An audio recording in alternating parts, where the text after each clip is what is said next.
Falls to a lower level from walking areas or working surfaces are among the most common causes of work-related injuries and deaths in the construction industry. Fall hazards that are typical during construction include window and wall openings, leading edges, unprotected sides and edges, and floor holes. Whenever workers are exposed to falls of 6 feet or greater on most walking or working surfaces, the use of fall protection is required. Conventional fall protection systems can be used to provide adequate protection from falls. Typical systems in residential and light commercial construction include guardrail systems, floor hole covers, and personal fall arrest systems.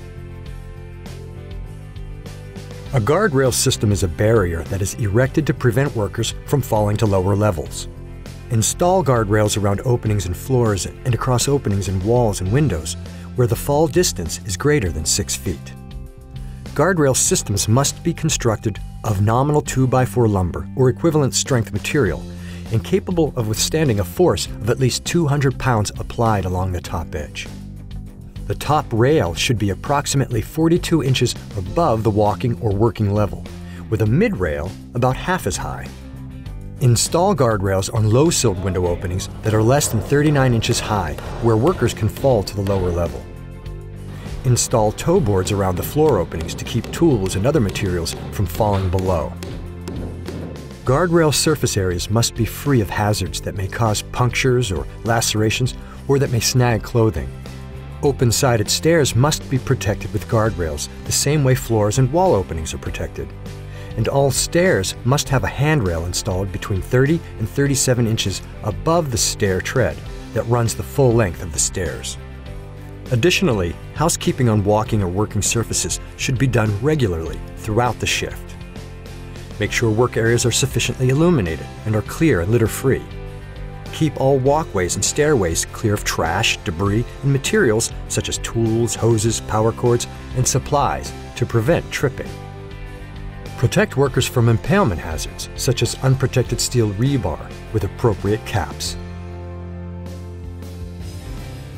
A personal fall arrest system is a system used to safely stop a worker who is falling from a working level. It consists of an anchorage, body harness, and connectors. It also may include a lanyard, deceleration device, lifeline, or appropriate combination of these. Read all manufacturer's instructions before using a personal fall arrest system, and always follow them. Use a personal fall arrest system with a solid anchor point when installing roofing materials. Install anchors at a secure place on the roof according to the manufacturer's requirements. Anchor points used for fall arrest must be capable of supporting 5,000 pounds or twice the intended load per worker. A personal fall arrest system must limit the maximum arresting force on a worker to 1,800 pounds when used with a body harness.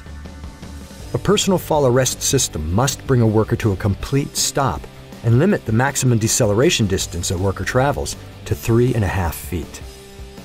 Be sure to inspect a personal fall arrest system prior to each use for wear, damage, and other deterioration. Remove from service any defective components. It's important to have a rescue plan when using a personal fall arrest system, including how a worker who has fallen will be quickly rescued from the elevated position. Wherever an open hole exists, a cover should be used. Cover floor openings larger than 2 inches by 2 inches with a secured cover that is clearly marked hole or cover with paint or marker.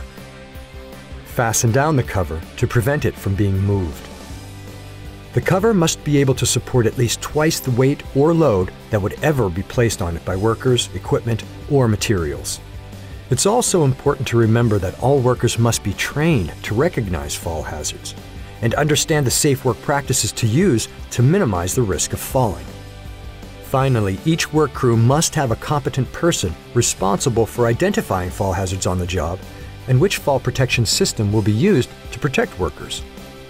The competent person is also responsible for conducting regular inspections of the fall protection equipment and systems and has the authority to stop work if unsafe conditions exist. To ensure the safest working environment, it's important to recognize any and all fall hazards and address them immediately.